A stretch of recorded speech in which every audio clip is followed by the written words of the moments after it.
Hello students, आइए आज physics की दुनिया में आपको ले जाने के लिए मैंने खुद उसी दुनिया में आने का प्रयास किया है। इन्वायरमेंट में पर्यावरण ही फिजिक्स है। आस का पास का परिवेश हमारा फिजिक्स है, तो मैं इसी में जाने का प्रयास किया और इसलिए सीधा खुले वातावरण में आप लोगों के लिए थोड़ा सा लेकर आया। देखें, मैंने इसमें कहा था आप लोगों को क्या मात्रक, हम मात्रक में चल रहे हैं, तो मात्रक है क्या चीज़ें। छोटे मात्रक बड़े मात्रक में हमारा काम होना था। जैसे देखें, अभी मेरे पीछे ये बड़ा सा टंकी है, पानी का टंकी, इसमें पानी भरा हुआ है। कितना पानी भरा उसको हम ml, मिलीलीटर, लीटर में नहीं नापेंगे। इसको नापने के लिए और बड़े मात्रक चाहिए। छोटे पानी टंकी है, मेरे सामने छोटा सा पानी टंकी है, इसको देखें, इसमें नापने के लिए छोटे मात्रक भी चल जाता है। ठीक वैसे ही देखिए, सूर्य से प्रकाश आ रही है मेरे तक, सूर्य बहुत दूर है, उसको सेंटीमीटर मीटर में थोड़ी नापेंगे, उसके लिए हमको बड़ा मात्रक चाहिए। तो वैसे ही हमारे पास मात्रकों का समायोजन है। छोटे के लिए छोटे मात्रक और बड़े चीज़ों के लिए बड़ा मात्रक, और उन्हीं मात्रकों को मैं आपके लेकर चल रहा हूँ। और हमारे पास याद है यांत्रिकी फिजिक्स में, यांत्रिकी भौतिकी में 3 चीज़ों को विशेष लेकर चलते हैं, जिसमें है लंबाई, द्रव्यमान और समय। तो लंबाई के बड़े मात्रक, लंबाई के छोटे मात्रक, द्रव्यमान के छोटे मात्रक और द्रव्यमान के बड़े मात्रक, समय के छोटे और बड़े मात्रक, सब चीज़ लेकर चलूँगा। और उसके लिए अब चलना होगा हमको कहाँ, अपने क्लासरूम में। चलिए आपको लेकर चलता हूँ अब क्लासरूम में। लीजिए, अब आ गए क्लासरूम में। मैंने लिख भी दिया है साथ ही साथ लंबाई के लिए मैं 3 चीज़ों को बताऊँगा आप लोगों के लिए, छोटे और बड़े मात्रक, जो हमारी यांत्रिकी भौतिकी में ज़्यादा चलते हैं। पहला लंबाई, दूसरा द्रव्यमान और तीसरा समय। तो लंबाई के लिए लेकर चलते हैं। चलिए, लंबाई में देखें, पहले मैंने इधर लिखा हुआ है क्या, छोटे मात्रक। ठीक, और 4 प्रकार के हम छोटे मात्रक ले रहे हैं इसमें। जैसे पहला ही इसमें देखें फर्मी, संकेत स्मॉल f से लेते हैं। और मैं थोड़ा सा उसमें पहले बता दूं, उसके बाद फिर आगे बढ़ूं। इस छोटे मात्रकों को जो हमारा स्टैंडर्ड यूनिट है SI, उस पर कन्वर्सेशन बताया है मैंने। मतलब हर छोटे मात्रक को स्टैंडर्ड जो मात्रक है SI मात्रक है, उस पर कन्वर्सेशन करके रखा है। ठीक, हर छोटे मात्रक या हर मात्रक को SI मात्रक में प्रयोग कैसे, SI मात्रक में कैसे लिखते हैं, उसको भी लेकर चलना चाहिए, बताना है मैंने। ठीक, इसमें देखिए फर्मी संकेत F, छोटा मात्रक बहुत, इसका उपयोग नाभिकीय आकार ज्ञात करने में किया जाता है। नाभिक आप जानते हैं, केमिस्ट्री में पढ़े हैं। ठीक, परमाणु में नाभिक होते हैं। नाभिक के आकार को ज्ञात करने के लिए इस मात्रक का पर्टिकुलर प्राय उपयोग किया जाता है। अब नाभिक हम तो देखे भी नहीं है नाभिक को, वो अल्ट्रा माइक्रोस्कोप से देखा जाएगा। ठीक, और एक फर्मी जो होता है 10⁻⁻15 मीटर के इक्वल होता है। दूसरा इसमें आता है एंगस्ट्रॉम। एंगस्ट्रॉम बहुतायत आपको अभी उपयोग भी होगा। अब जब 11th में से 12th में जाएंगे तो वहाँ बहुत ज़्यादा उपयोग होगा। ठीक, इसका उपयोग देखें प्रकाश या विकिरण के तरंग दैर्ध्य के नापने में किया जाता है। वेवलेंथ, तरंग दैर्ध्य मापन में एंगस्ट्रॉम का उपयोग करता है। और एक एंगस्ट्रॉम जो होता है 10⁻10 मीटर के इक्वल होता है। नैनोमीटर, नैनो याद कीजिए, जब हम लोगों ने काम किया था कौन सा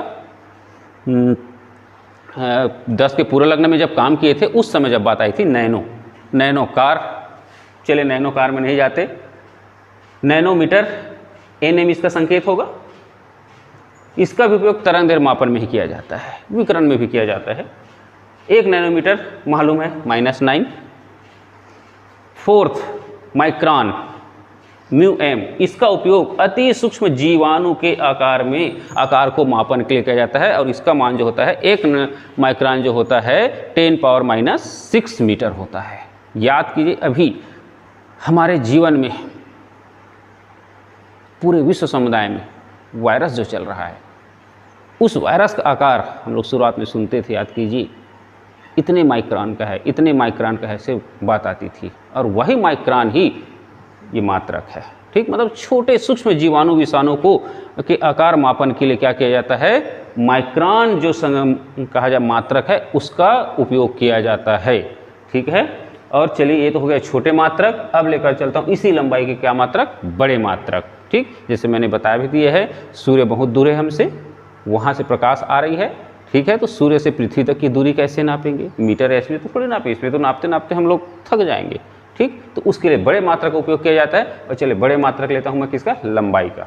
चलिए ये लंबाई के कुछ बड़े मात्रक मैंने लिए, जिसमें पहला है प्रकाश वर्ष, लाइट ईयर। प्रकाश वर्ष जो है कैसे काउंट होती उसको भी लेकर बता दूं थोड़ा समय, क्योंकि हर छोटे या बड़े मात्रक को हम किस में ले रहे हैं, एसआई मात्रक में उसका रिलेशन देख रहे हैं, संबंध देख रहे हैं कितना होता है, ठीक। तो मैंने प्रकाश वर्ष को लिया। तो प्रकाश वर्ष एक्चुअल में क्या है, प्रकाश द्वारा एक वर्ष में चली गई दूरी को हम एक प्रकाश वर्ष कहते हैं। मतलब प्रकाश का वेग कितना होता है, 3 × 10⁸ मीटर प्रति सेकंड, ठीक है।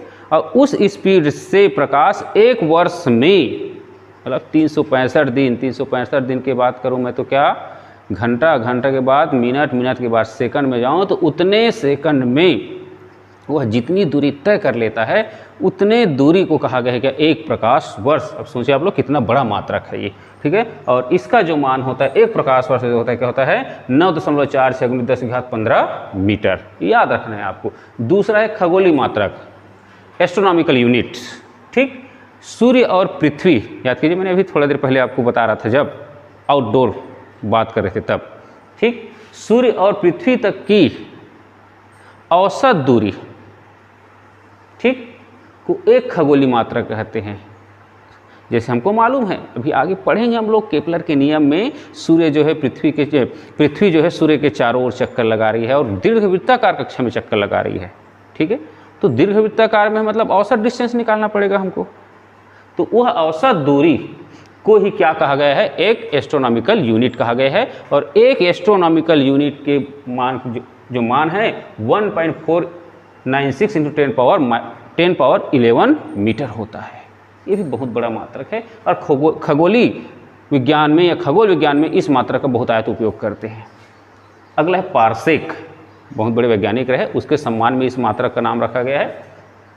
सूर्य और पृथ्वी की औसत जो दूरी है उसके बराबर एक चाप काटें, क्योंकि यहाँ पर मेरे पास स्पेस नहीं बन रहा है, उस पर एक चाप काटें ऐसे, जो औसत डिस्टेंस है ये, उस डिस्टेंस पर एक चाप काटते हैं इस तरह से। वह चाप मान लो यहाँ पर एक अंश का कोण बनाता है और उस समय यहाँ का जो डिस्टेंस होगा 1 पारसेक होगा, ठीक, 1 पारसेक। और इसी 1 पारसेक का मान जो होता है, यदि हम लोग एसआई मात्रक लें तो 3.08 × 10⁻16 मीटर होता है। और इस तरह से देखें लंबाई के हमारे पास लगभग कितने 3 बड़े मात्रक है, जिसका मैंने संबंध आपको एसआई मात्रक से भी लेकर बताया है, ठीक। अब लेकर चलते हैं कौन सा, द्रव्यमान, क्योंकि हमको यांत्रिकी भौतिकी में चलना है। तो दूसरा हमारे पास है क्या, द्रव्यमान। इसके में कुछ छोटे और कुछ बड़े मात्रक, बहुत सारे मात्रक आप जानते हैं, लंबाई में भी जानते हैं, मीटर, सेंटीमीटर, किलोमीटर तक तो जानते हैं, नैनोमीटर तक भी जानते हैं, ठीक है। अब आगे चलते हैं हम लोग किसमें, द्रव्यमान में। चलिए उससे पहले लिख दूं, उसके बाद उसका एक्सप्लेन करूं। चलिए ये बड़ा मात्रक से पहले छोटे मात्रक मैंने लिए। इसमें परमाणु या नाभिक के आकार मापने के लिए या उसके द्रव्यमान को मापने के लिए हम जिस छोटे मात्रक का उपयोग करते हैं वह है परमाणु द्रव्यमान मात्रक, एटॉमिक मास यूनिट, इसका इंग्लिश वर्जन इसी का संकेत लेते हैं। और एक एटॉमिक मास यूनिट जो होता है, देखें 1.66 × 10⁻27 किलोग्राम। दूसरा है ग्राम, जानते हैं हमारे दैनिक जीवन उपयोग होते रहता है, और 1 ग्राम बराबर 10⁻³ किलोग्राम। उसके बाद देखते हैं हम लोग किलोग्राम भी देखते हैं, मैंने कई बार उल्लेख भी किया आपको पढ़ाते समय, याद कीजिए। कहीं लोहे का सामान खरीदने जाना है तो वहाँ पर मिलीग्राम में बात नहीं करते, और सोना खरीदने जाते हैं हम लोग वहाँ पर किलोग्राम में बात नहीं करते। तो उस हिसाब से देखिए छोटे मात्रक है यहाँ पर मिलीग्राम, 1 मिलीग्राम बराबर कितना होता है 10⁻6 किलोग्राम। अब आते हैं लंबाई क्या, द्रव्यमान के बड़े मात्रकों में, ठीक है। तो बड़े मात्रक भी मैं लिख देता हूँ आपके लिए, ताकि आप देखते चलें तो इमेज भी दिमाग में बैठते चले। चलिए बड़े मात्रक भी लिख देता हूँ। ये द्रव्यमान का बड़ा मात्रक मीट्रिक टन आप लोग सुनते रहते हैं। धर्म कांटा मैंने एक आध बार उल्लेख भी किया आप लोगों के लिए। धर्म कांटा में जाते हैं, देखने वहाँ पर इतना टन क्षमता ऐसे लिखा रहता है, 40 टन 50 टन ऐसा क्षमता लिखा रहता है। तो द्रव्यमान के बड़े मात्रक है। और मैंने पहले बोल के रखा है, हर छोटे बड़े मात्रक को हम किस में कन्वर्ट करके देखेंगे, एसआई मात्रक में कन्वर्ट करके रखेंगे। तो 1 मीट्रिक टन इक्वल टू क्या है 1000 किलोग्राम। 1000 किलोग्राम को हम क्या बोलते हैं, 1 मीट्रिक टन। 100 किलोग्राम को क्या बोलते हैं, बिल्कुल हमारे परिवेश में चलता है 100 किलोग्राम, याद करो बात आती रहती है। क्विंटल, एक क्विंटल में जो होता है कितना, 100 किलोग्राम को हम क्या बोलते हैं, क्विंटल, एक क्विंटल बोलते हैं। उसके बाद है द्रव्यमान का सबसे बड़ा मात्रक चंद्रशेखर सीमा। द्रव्यमान का सबसे बड़े मात्रक है चंद्रशेखर सीमा, और इसका जो मान होता है, जो सूर्य के द्रव्यमान है उसका 1.4 गुना, सूर्य का द्रव्यमान उसके बाद उसमें 1.4 गुना और कर दें, तब वहाँ पर बनता है क्या, चंद्रशेखर सीमा। और ये द्रव्यमान का सबसे बड़ा मात्रक होता है। और इस तरह से देखिए द्रव्यमान के छोटे मात्रक भी हुए और बड़े मात्रक भी हुए। अब आते हैं समय के छोटे और बड़े मात्रक, चलिए उसको भी ले लें। चलिए समय में आते हैं। समय में देखें वैसे प्राय मात्रक सेकंड में ही चलता है, फिर भी इसमें दो विधियों से नापते हैं, प्रत्यक्ष और अप्रत्यक्ष विधि। हम प्रत्यक्ष विधि देखते हैं, हम लोग किस में नापते हैं, घड़ियों से नापते हैं। अप्रत्यक्ष विधि देखें, पहले लोग बाग समय को देखें, याद कीजिए कैसे मापते थे, सूर्य के रोटेशन। भाई सूर्य का रोटेशन तो मैं अब सैद्धांतिक रूप से नहीं कहेंगे, लेकिन पूर्व समय में लोग बाग जब देखते थे तो सूर्य की दिशा के हिसाब से क्या कर लेते थे, समय का निर्धारण कर लेते थे, तो वो भी समय का एक मात्रक हो जाता था।